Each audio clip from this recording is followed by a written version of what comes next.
እግዚአብሔር ቅኔው አያችሁ እንደ ቁራ ካሉ ስግብግቦች ነጥቄ ሰጣቸዋለሁ እኮ እያለ እኮ ከተንገበገቡ ሰዎች እንደውም ከማይወጣ ቁራ እኮ የገዛ ልጆቹን አያሳድግም።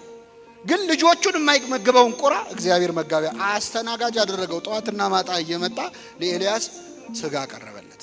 ስለዚህ እግዚአብሔር የሚሰራው በቸርነቱ እንጂ በእኛ ዕውቀት በእኛ ትጋት አይደለም።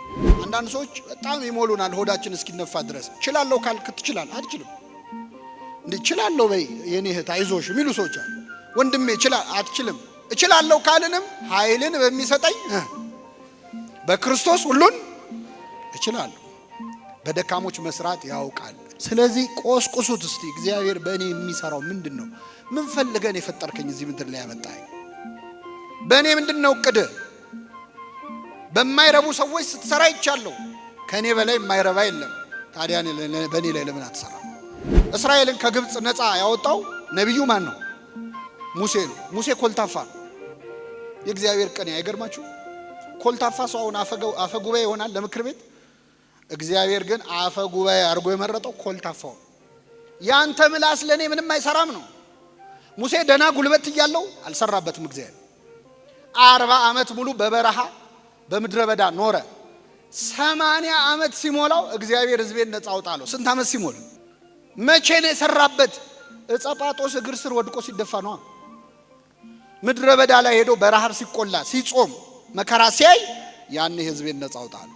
እግዚአብሔር ስራ የሚሰራው በእኛ ዕውቀት እንዳይመስለን፣ በእኛ ጉልበት እንዳይመስለን። እፉኝት የተባለች እባብ ሰው ትናደፍና ዘላ ውሃ ውስጥ ትገባለች፣ መርዙን ከሰውነቷ ለማውጣት ማለት።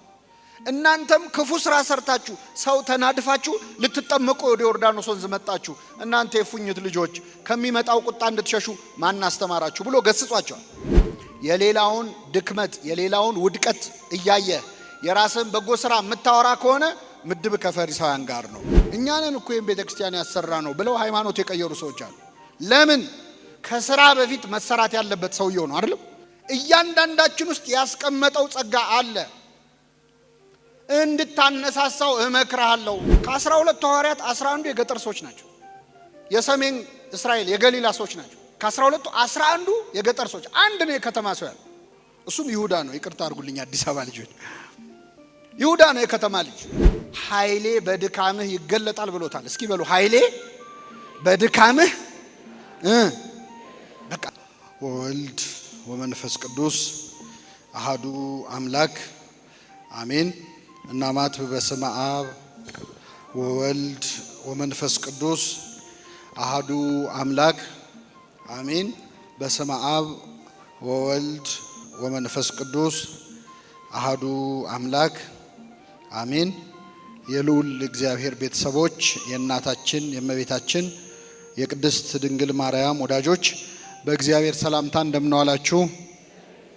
እንደምናዋላችሁ አሜን። ምህረቱን ቸርነቱን አብዝቶ እስከዚህች ሰዓት ያደረሰን በእድሜያችን ላይ የዛሬዋን ዕለት ይችን ሰዓት ጨምሮ የሰጠን የአባቶቻችን አምላክ ልዑለ ባሕሪ እግዚአብሔር ስሙ የተመሰገነ ይሁን። እግዚአብሔር አምላካችን በቀሪው ሰዓት ከመካከላችን እንዲሆንልን፣ እንዲያስተምረን፣ እንዲመክረን፣ ምስጢሩና ጥበቡን እንዲገልጥልን የእርሱ ቅዱስ ፈቃድ ይሁንልን። እንኳን ለዚህ ማህበር 30ኛ ዓመት የምስረታ በዓል በሰላም አደረሳችሁ አደረሰን። በሚኖረን አጭር የትምህርት ጊዜ በዚህ በማቴዎስ ወንጌል ምዕራፍ 10 ላይ ምዕራፍ 9 ላይ ተጽፎ በሚገኝ የዚህ ሰሞን ቃለ እግዚአብሔር ተነስተን እንማራለን። የትምህርታችን ርዕስ የሚሆነው በዚያም ወራት ይጾማሉ የሚል ይሆናል። ከኔ ጋር በሉ፣ በዚያም ወራት ይጾማሉ። የማቴዎስ ወንጌል ምዕራፍ 9 ከቁጥር 14 እስከ 17 ያለው። በዚያን ጊዜ የዮሐንስ ደቀ መዛሙርት ወደ እርሱ ቀርበው እኛና ፈሪሳውያን ብዙ ጊዜ የምንጾመው ደቀ መዛሙርት ግን የማይጾሙት ስለምንድን ነው አሉት። ኢየሱስም እንዲህ አላቸው፣ ሚዜዎች ሙሽራው ከነርሱ ጋር እያለ ሊያዝኑ ይችላሉን? ነገር ግን ሙሽራው ከነርሱ የሚወሰድበት ወራት ይመጣል፣ በዚያም ጊዜም ይጾማሉ። ባረጀ ልብስ አዲስ እራፊ የሚያኖር የለም፣ መጣፊያው ልብሱን ይቦጭቀዋልና መቀደዱም የባሰ ይሆናል። ባረጀ አቁማዳ አዲስ የወይን ጠጅ የሚያኖር የለም፣ ቢደረግ ግን አቁማዳው ይፈነዳል፣ የወይን ጠጁም ይፈሳል፣ አቁማዳውም ይጠፋል። ነገር ግን አዲሱን የወይን ጠጅ በአዲስ አቁማዳ ያኖረዋል፣ ሁለቱም ይጠባበቃሉ ይላል። ስለ ቃሉ የአምላካችን ስም የተመሰገነ ይሁን። እንግዲህ አሁን ያለነው እንደምታውቁት ከሰባቱ አጽዋማት መካከል አንዱ የሆነውን ጾመ ሐዋርያትን እየጾምን ነው። በነገራችን ላይ ጾመ ሐዋርያት በመጽሐፍ ቅዱስ ወይም በሐዲስ ኪዳን በቀጥታ የተጻፈ ጾም ከሰባቱ አጽዋማት እኛ እንደምንጾመው የተጻፈው ጾም አሁን የጠቀስነው የሐዋርያት ጾም ነው። ቃሉ ሲጀምር እንደዚህ ይላል። በዚያን ጊዜ የዮሐንስ ደቀ መዛሙርት ቀርበው እኛና ፈሪሳውያን የምንጾመው ያንተ ደቀ መዛሙርት የማይጾሙት ለምንድን ነው አሉት ይላል። ከኔ ጋር ናችሁ? እግዚአብሔር ከሁላችን ጋር ይሁን። የማን ደቀ መዛሙርት? የማን ደቀ መዛሙርት? አትሰሙም አይደል? እስቲ አንዴ በሉ። የዮሐንስ ደቀ መዛሙርት። መጥምቁ ዮሐንስ ዛሬ 30ኛ ዓመቱን የሚያከብረው ማህበር የሚዘክረው የጌታ መንገድ ጠራጊ የሆነው መጥምቀ መለኮት ቅዱስ ዮሐንስ ነው። ዮሐንስ ተማሪዎች ነበሩት፣ ደቀ መዛሙርትን አፍርቷል። በጣም የሚገርመው ዮሐንስ ያገለገለው 6 ወር ያህል ነው። ስንት ወር? በ6 ወር አገልግሎቱ ለክርስቶስ መንገድ ጠርጓል።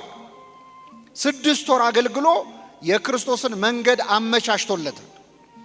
እውነት ለመናገር ዮሐንስ ካገለገለበት ዓመት እኔ ኃጢአተኛው ያገለገልኩበት ዓመት ይበልጣል። እኛ 6 ዓመትም 16 ዓመትም አገልግለን ለክርስቶስ መንገድ መጥረግ አልቻለም። እንደውም መንገድ እየዘጋን በጣም አስቸግረ እኛ ራሱ ጠራጊ ያስፈልገን። ዮሐንስ ግን ስንት ወር ነው ያገለገለው? 6 ወር። በ6 ወር አገልግሎቱ ለጌታ መንገድ መጥረግ የቻለ አገልጋይ ነው። በረከቱን ያሳድርብን። በነገራችን ላይ ስለ ዮሐንስ ስናወራ ስለ ተራ ሰው እያወራን አይደለም፣ ስለ አንድ ቅዱስ ብቻ እያወራን አይደለም። ዮሐንስ ውስጥ በጣም ብዙ ታሪክ አለ። ዮሐንስ ነቢይ ነው፣ ሐዋርያ ነው፣ ሰማዕት ነው፣ ሰባኪ ነው፣ አጥማቂ ነው። ስሙ አንድ ነው፣ ስራው ግን ብዙ ነው። በጣም አስገራሚ ነው። ክርስቶስ ራሱ ያመሰገነው፣ ለዮሐንስ መዝሙር የዘመረው፣ ለዮሐንስ ምስጋና ያቀረበ ነው እኛ እንዳይመስላችሁ። ራሱ መድኃኒታችን ኢየሱስ ክርስቶስ ምን ልታዩ መጣችሁ? ነቢይን ነው ልታዩ ወጣችሁት? እውነት እውነት እላችኋለሁ ከነቢይ የሚበልጠውን ከሴት ከተወለዱት ሁሉ መጥምቁ ዮሐንስን የሚያክል ሰው አልተነሳም ብሎ ክርስቶስ የመሰከረለት። ዮሐንስ ከአረጋውያኑ ከዘካርያስና ከኤልሳቤጥ ነው የተገኘው። እግዚአብሔር ልጅ ስጠን ልጅ ስጠን ልጅ ስጠን ብለው ሲለምኑት ለረጅም ዓመት እምቢ አላቸው፣ ልጅ አልሰጣቸው። መጨረሻ ላይ ካረጁ በኋላ ቅዱስ ገብርኤል መጥቶ ለኤልሳቤጥ ባል ለዘካርያስ ዘካርያስ ሆይ አትፍራ፣ ሚስት ኤልሳቤጥ ወንድ ልጅን ትወልድልሃለች አለ። ልብ አድርጉ። እነሱ ልጅ ለመውለድ የለመኑት ወጣት እያሉ ነው። እስኪያረጁ ድረስ ግን ልጅ አልሰጣቸው። ለምንድን ነው እግዚአብሔር ያዘገየው? በፈለገው ጊዜ መስጠት ይችላል አይችልም? ወጣት ሆነው ልጅ ቢሰጣቸው ይሻላል ወይስ ካረጁ በኋላ? እስቲ ወጣቶች ልጅ መውለድ የምትፈልጉት ወጣት ሆናችሁ ነው ወይስ ካረጃችሁ በኋላ? ወጣት ሆናችሁ አይደለ? ለማጫወትም ለማሳደግም ወጣት ሆኖ መውለድ ይሻላል። ዮሐንስ ግን የተሰጣቸው ለዘካርያስና ለኤልሳቤጥ እስኪያረጁ ድረስ ጠብቆ ነው። ለምንድነው እግዚአብሔር ካልቸገረው ለምንድነው ቀደም አድርጎ ያልሰጣቸው ካላችሁ ምክንያት አለው እግዚአብሔር። መጥምቁ ዮሐንስ መወለድ ያለበት ክርስቶስ ሊወለድ 6 ወር እስኪቀረው ጠብቆ ነው። ስለዚህ ዮሐንስን የመሰለ ልጅ ለማግኘት የግድ መጠበቅ አለበት። ዘግይቶ የተገኘ ነው። ዘግይተው ጠብቀው ግን አንድ ልጅ አይደለም የተሰጣቸው፣ ሐዋርያ ነው። ጌታ መጣ ብሎ ሰብኳል። የዓለምን ኃጢአት የሚያስወግድ የእግዚአብሔር በግ ብሎ ስለ ክርስቶስ መስክሯል። ነቢይ ነው። ከኔ በኋላ ይመጣል በእሳትና በውሃ ያጠምቃቸዋል ብሎ ትንቢት ተናግሯል። ነቢይም ነው፣ ሐዋርያም ነው፣ ካህንም ነው። ምን አይነት ካህን ካላችሁ መለኮትን ያጠመቀ መጥምቀ መለኮት ተብሎ የሚጠራ ለክርስቶስ አጥማቂ መሆን የተመረጠ ነው። ዮሐንስን የሚያህል አልተነሳም እና ቅዱስ ዮሐንስ አጭር ነው አገልግሎቱ፣ ግን ውጤቱ በጣም በጣም ሰፊ ነበረ። በእውነት የዮሐንስን አገልግሎት አይነት ይስጠን። አሁን እንደ ዮሐንስ ማገልገል መቻል ቀላል ነገር አይደለም። ጸያሄ ፍኖት ለክርስቶስ መንገድ ጠራጊ የተባለው ዮሐንስ በ6 ወር አገልግሎ ለክርስቶስ አስረክቧል። እና ይህ ዮሐንስ አሁን በጠቀስኩላችሁ በማቴዎስ ወንጌል ምዕራፍ 10 ላይ ተማሪዎች ነበሩት ይላል። የዮሐንስ ተማሪዎች ደቀ መዛሙርቱ ዮሐንስን በጣም ከመውደዳቸው የተነሳ ክርስቶስን ለመቀበል ተቸግረው ነበር እና ጸባያቸውም ላይ አንዳንድ ችግር አለ። አሁን ወደ ጥቅሱ ልመልሳችሁ። በዚያን ጊዜ የዮሐንስ ደቀ መዛሙርት ወደ ጌታ ቀረቡ ይላል። የማን ተማሪዎች? የዮሐንስ። እኛና ፈሪሳውያን የምንጾመው ያንተ ተማሪዎች የማይጾሙት ለምንድን ነው አሉት። እስቲ አንዴ ለመጨረሻ ጊዜ ከኔ ጋር በሉ። እኛና ፈሪሳውያን የምንጾመው። አሁን የዮሐንስ ተማሪዎች ራሳቸውን ከማን ጋር ነው አብረው እየጠሩ ያሉት? ከፈሪሳውያን ጋር፣ ከጻፎች ጋር። እኛ የምንጾመው ያንተ ተማሪዎች የማይጾሙን ለምንድን ነው? እኛ ብቻ ነን እንደ የምንጾመው ብለው የዮሐንስ ተማሪዎች ራሳቸውን ከፈሪሳውያን። አቤት ዮሐንስ ቢሰማ እንዴት ያዝናል። ዮሐንስ ፈሪሳውያንን በጣም ነበር የሚጠላቸው። እናንተ የፉኝት ልጆች እስከማለት ደርሷል። እፉኝት የተባለች እባብ ሰው ትናደፍና ዘላ ውሃ ውስጥ ትገባለች፣ መርዙን ከሰውነቷ ለማውጣት ማለት። እናንተም ክፉ ስራ ሰርታችሁ ሰው ተናድፋችሁ ልትጠመቁ ወደ ዮርዳኖስ ወንዝ መጣችሁ። እናንተ የፉኝት ልጆች ከሚመጣው ቁጣ እንድትሸሹ ማን አስተማራችሁ ብሎ ገስጿቸዋል። እነዚህን የተለሰኑ መቃብሮች የፉኝት ልጆች ፈሪሳውያንን ከራሳቸው ጋር አድርገው እኛና ፈሪሳውያን እንጾማለን፣ ያንተ ተማሪዎች ግን ለምን አይጾሙም ማለት። ከፈሪሳውያን ጋር ከመደመር እግዚአብሔር በቸርነቱ ይጠብቀን። አዎ የዮሐንስ ተማሪዎች ሆነው ግን ድክመታቸው እንጾማለን ማለታቸው። እኛ እንጾማለን፣ እኛ እንጸልያለን፣ እኛ እኮ እንዲያርገናል፣ እኛ እኮ እንዲሰርተናል ካልክ የዮሐንስ ተማሪ ብትሆንም ምድብህ ከነማን ጋር ይሆናል? ከፈሪሳውያን ጋር። ፈሪሳውያን የሰሩትን በጎ ስራ ማውራት ይወዳሉ። አሁን በዚህ ማህበር የምታገለግሉ ወንድሞቻችን እህቶቻችን የተሰባሰባችሁት በመጥምቁ ዮሐንስ ስም ነው። 30 ዓመት ብዙ ስራ ሰርታችኋል። እኛ እንዲያርገናል የሚል ስሜት ከተሰማችሁ የዮሐንስ ተማሪዎች አይደላችሁ። ምድባችሁ ከፈሪሳውያን ጋር ሊሆን ነው ማለት ነው።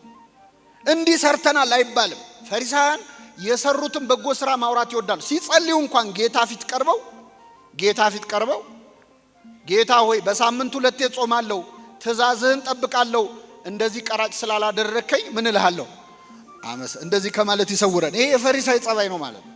የሰራው በጎ ስራ ጎልቶ ከታየህ የዮሐንስ ተማሪ ብትሆንም ምድብ ግን ከፈሪሳውያን ጋር።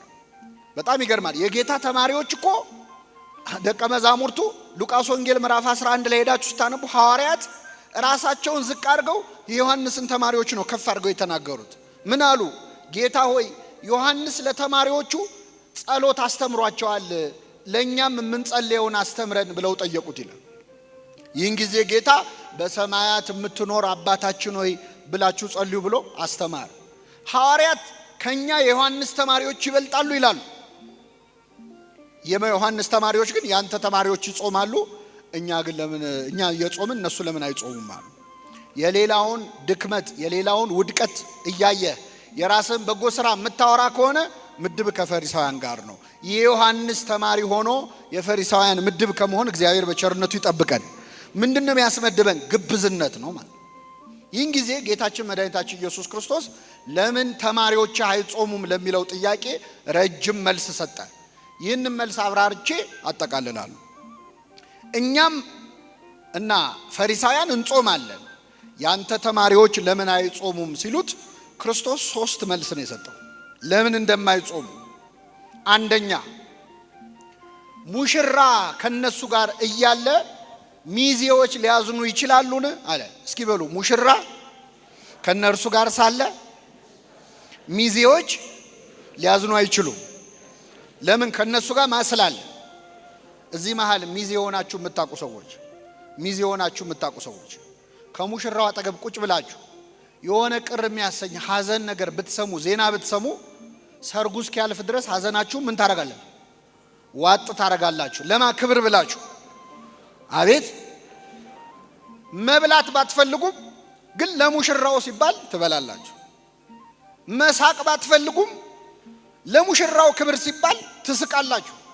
ሙሽራ ከነርሱ ጋር እያለ ሚዜዎች ሊያዝኑ አይችሉም ማለት ምን ማለቱ ነው? ጌታ እኛን ጾማለን ያንተ ተማሪዎች ለምን አይጾሙም ለሚለው ጥያቄ ነው ይህንን የመለሰው። ይህንን የመለሰበት ምክንያት የምታገኙት የዮሐንስ ወንጌል ምዕራፍ 1 ላይ ነው። የዮሐንስ ተማሪዎች የመጥምቁ ዮሐንስ ተማሪዎች የክርስቶስ ተማሪ ቁጥሩ ሲበዛ የዮሐንስ ተማሪ ቁጥር ሲያንስ በጣም ከፍቷቸው ነበር።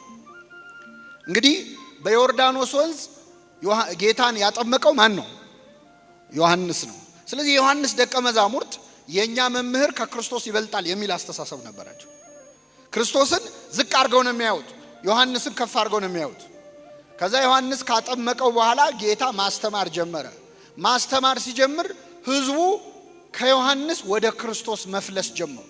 የዮሐንስ የቅርብ ደቀ መዛሙርት የነበሩ ሐዋርያው ዮሐንስ፣ እንድርያስ ሳይቀር ወደ ክርስቶስ ሄዱ። በጣም ይገርማል። የዮሐንስ ተማሪዎች ቁጥር አነሱ፣ የክርስቶስ ተማሪዎች ቁጥር በዛ። ይህን ጊዜ የዮሐንስ ተማሪዎች ተቆረቆሩ። እንዴ እሱ አይደል እንዴ ያጠመቀው?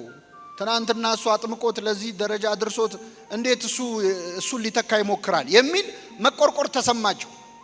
ስለዚህ ወደ ዮሐንስ መጡና ጠየቁት ይላል። ምን አሉት መሰላችሁ? ያ በዮርዳኖስ ማዶ ያጠመከው አሉ። እስቲ በሉ ያ በሉ እስኪ በዮርዳኖስ ማዶ ምን ያልከው ማ? ያ ስሙን እንኳን አልጠሩም። ያ ሰውዬ ልክ እንደማለት ነው። ያ በዮርዳኖስ ማዶ ያጠመከው ህዝብ እያስተማረ ደቀ መዝሙር እያበዛ ነው ብለው መተው ተቆርቁረው ለዮሐንስ ነገሩት።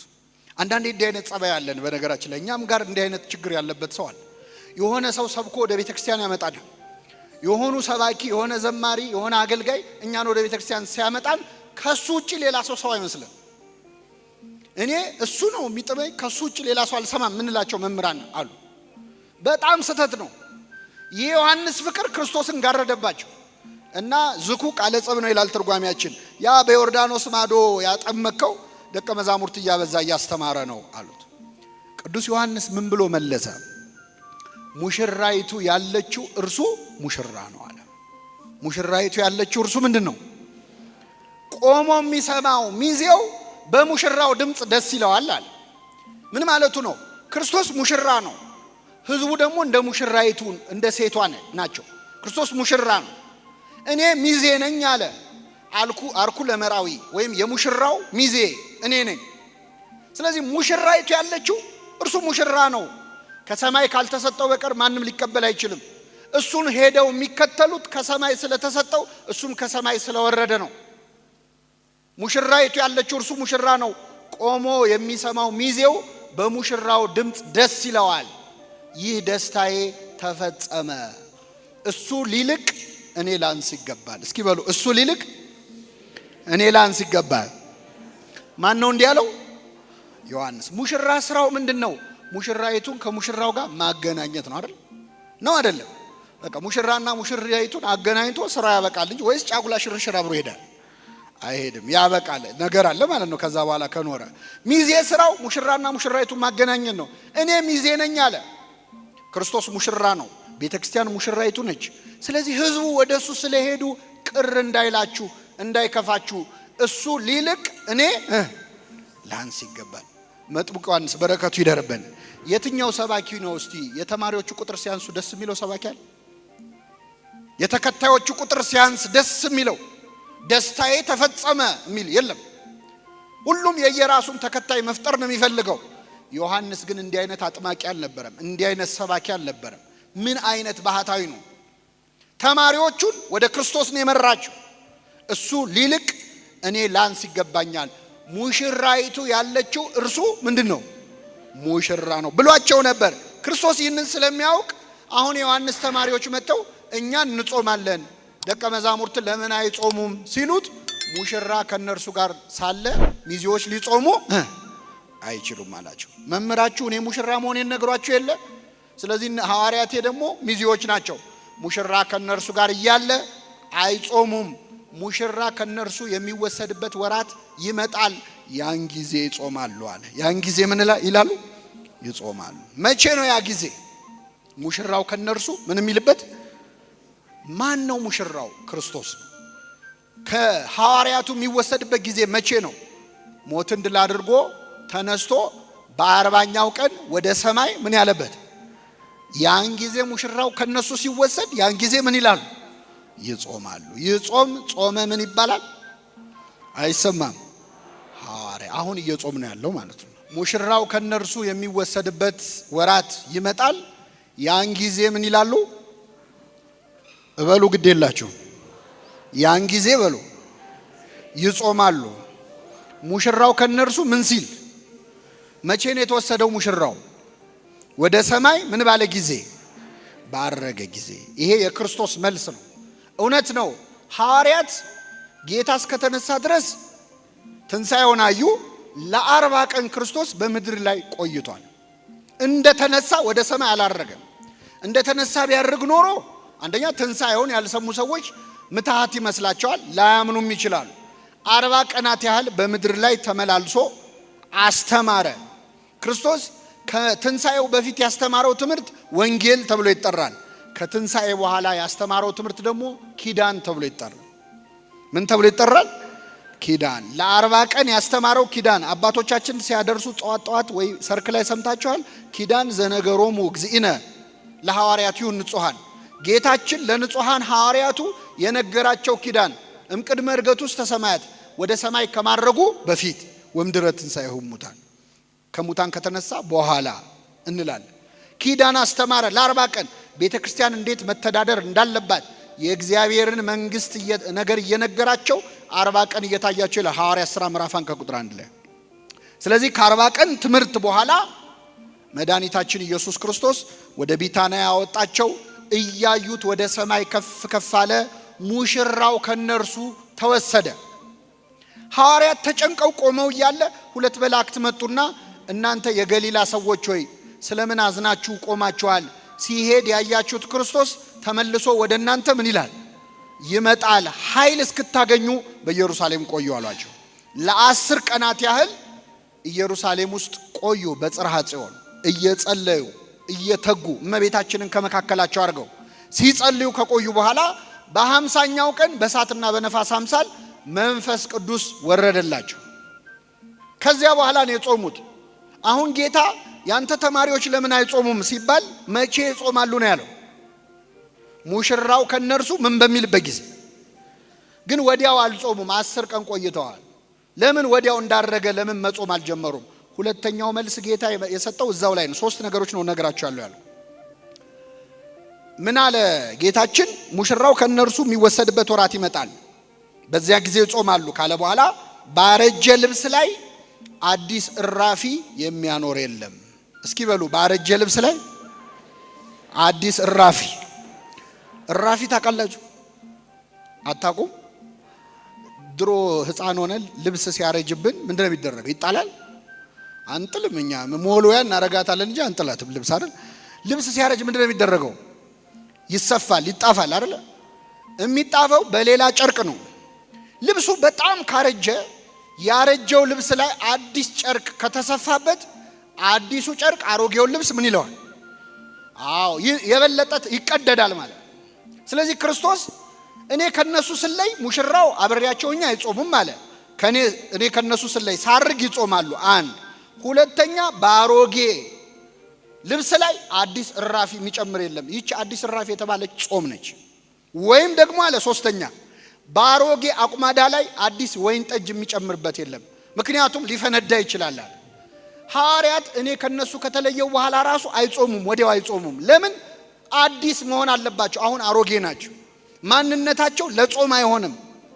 መታደስ አለባቸው። የሚታደሱት ደግሞ በምንድነው? በመንፈስ ቅዱስ። ጾም ዝም ብሎ ዕውቀት ስላለ ብቻ አይደለም የምትጾመው። የመንፈስ ቅዱስ ኃይል ብርታት ሊኖረን ይገባል። አለዚያ ባሮጌ ማንነታቸው ላይ አዲስ ጾም የሚባል ሕግ ካመጣውባቸው ያን ጊዜ ይቀደዳሉ። መቀደዱም የባሰ ይሆናል። ነገር ግን በአዲስ ራፊ ላይ አዲስ ጨርቅ ቢያረጉለት ይጠባበቃሉ ሁለቱም ማለት። ይህ ማለት ነው በመንፈስ ቅዱስ ሰውነታቸውን ካደስኩት በኋላ የዛን ጊዜ ይጾማሉ። ከኔ ጋር ናችሁ? አንድ አባት ይገርማቸዋል። አንድ ብሔረሰብ ሊያስተምሩ ሄዱ። ደቡብ ኢትዮጵያ ውስጥ እርቃናቸውን የሚሄዱ ከኛ ባህል በጣም የተለየ ባህል ያላቸው ብሔረሰቦችን አጠመቁና ከተጠመቁ በኋላ ጾም መጾም አለባቸው አይደል? የለባቸው? እኛ ደግሞ ስንት አጽዋማት ነው ያለን?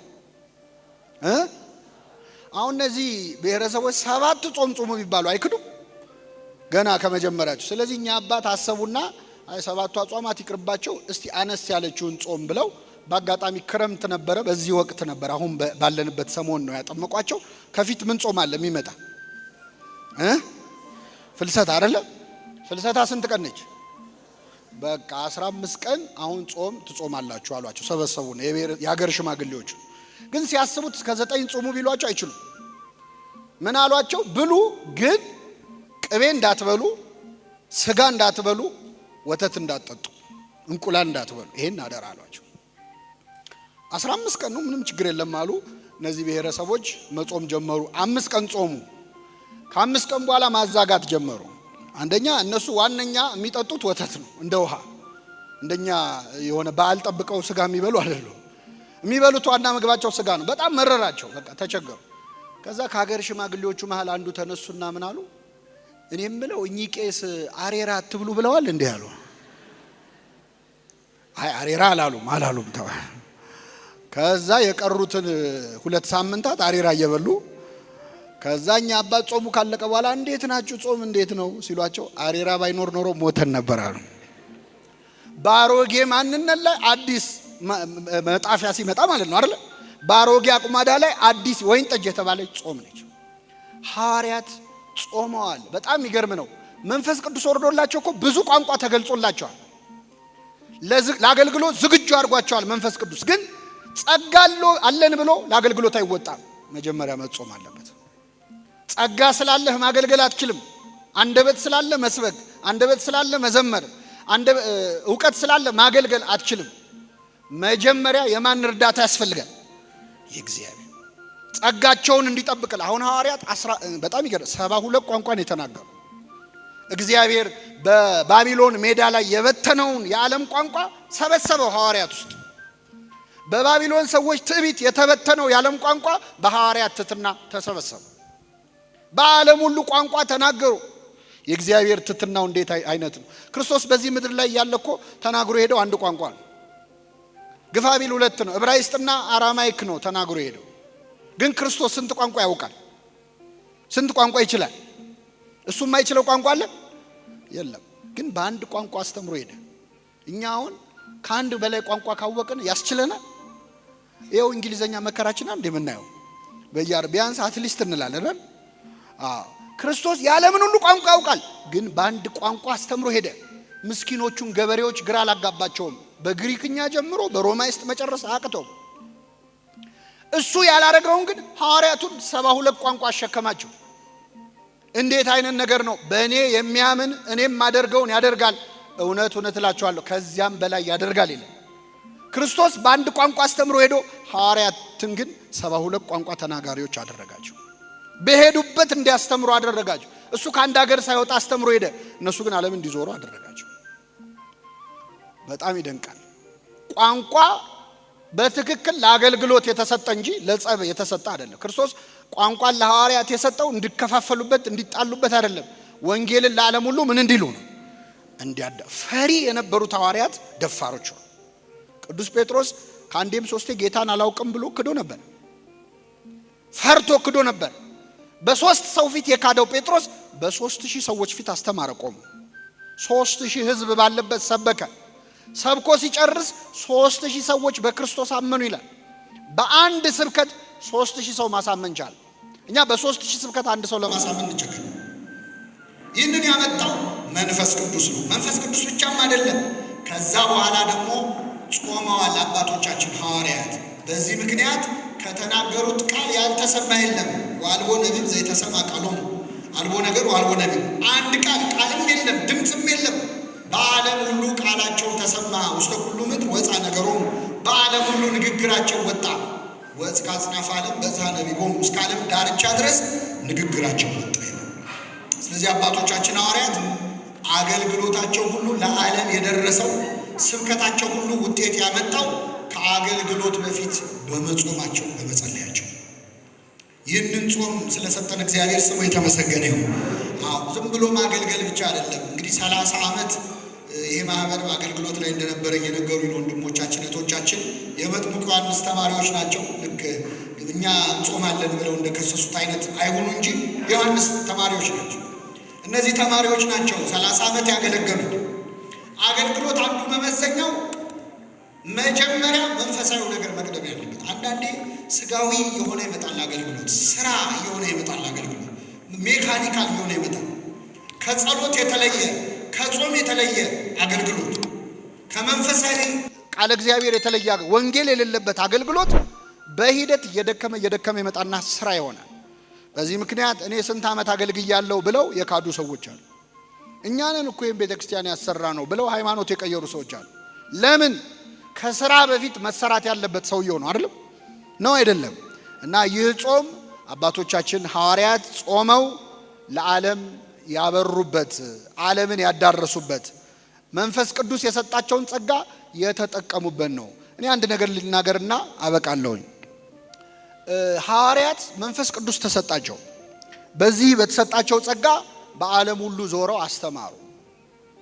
እኛ እዚህ አዳራሽ ውስጥ ያለን ሰዎችስ ጸጋችን ምንድን ነው? ለሐዋርያት የተሰጠ መንፈስ ቅዱስ ለኛ ተሰጥቷል? አልተሰጠም? አልተሰጣችሁም? አልተጠመቃችሁም? በአርባና ስንጠመቅ ምን ተሰጥቶናል? ጸጋ መንፈስ ቅዱስ ተሰጥቶናል። ለሐዋርያት የተሰጠው ለኛም ተሰጥቷል።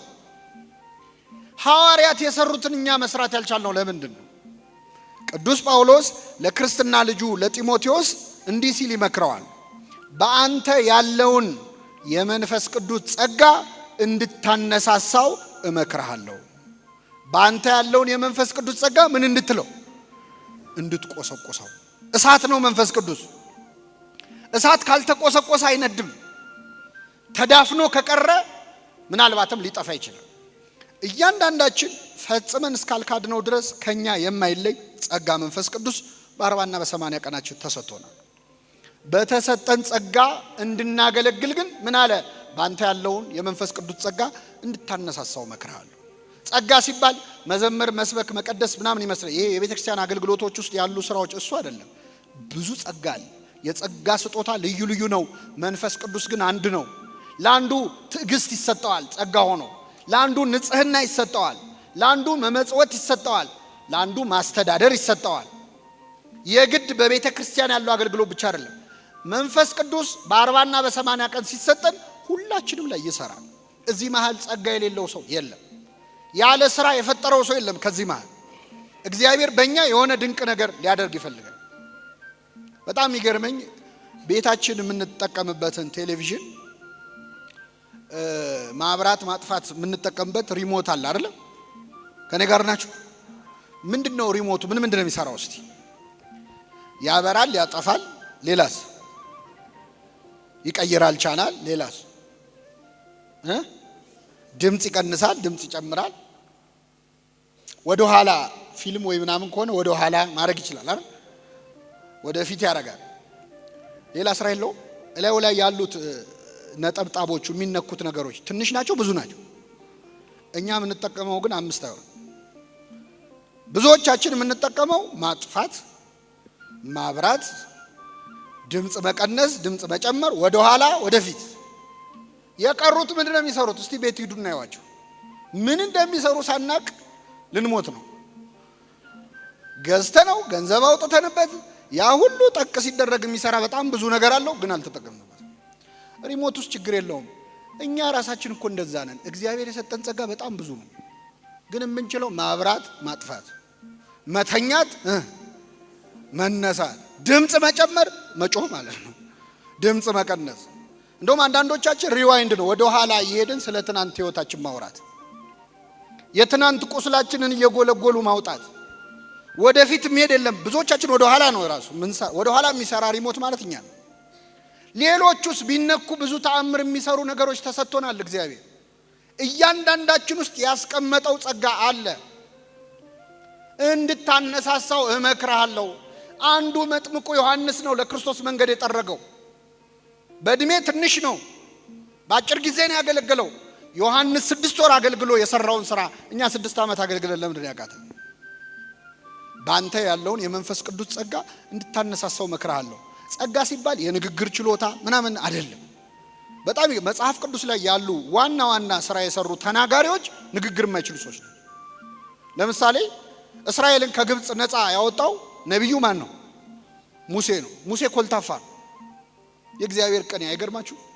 ኮልታፋ ሰው አሁን አፈ ጉባኤ ይሆናል ለምክር ቤት።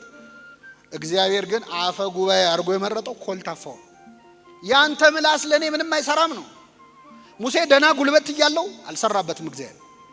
ትዝ ይላችኋል። ሙሴ ቤተ መንግስት ውስጥ ነበረ፣ ለፈርዖን ቅርብ ነበረ፣ የግብጽን ቋንቋ ያውቃል። ስትራቴጂካሊ ጥሩ ቦታ ላይ ነው ያለው። እስራኤልን ነፃ ሊያወጣ ሲሞክር ግን አላወጣቸው። ወጣት ነው። ለእስራኤላዊው አግዞ ግብፃዊውን ገደለው። እንኳን እሱን ነፃ ሊያወጣ እሱም ስደተኛው ነው፣ ተባረረ። 40 ዓመት ሙሉ በበረሃ በምድረ በዳ ኖረ። 80 ዓመት ሲሞላው እግዚአብሔር ሕዝቤን ነፃ አውጣለው። ስንት ዓመት ሲሞላው? አሁን ለሥራ የሚመቸው ከ40 ዓመትና ከ80 ዓመት የትኛው? ደና ጉልበት ያለው መቼ ነው? አልፈልግም አለ እግዚአብሔር። አይፈልግም።